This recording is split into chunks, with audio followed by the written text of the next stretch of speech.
7-yanvar 2026-yil kuni soat 19:05 da Milliy telekanalida Adashgan gul. 5 kunlik dunyo serialining 3-qismi namoyish etiladi va aynan shu epizod voqealar rivojida muhim burilish bo'lib tuyuladi.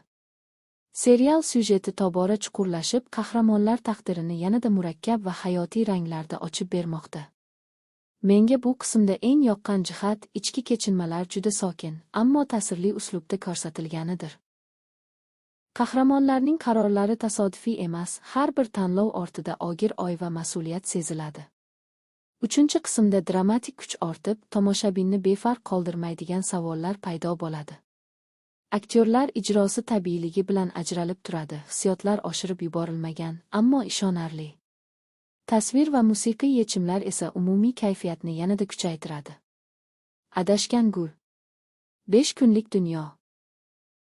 3-qismi bilan serial o'z yo'lini topganini va tomoshabinni chuqur fikrlashga chorlay oladigan asar ekanini yana bir bor isbotlaydi.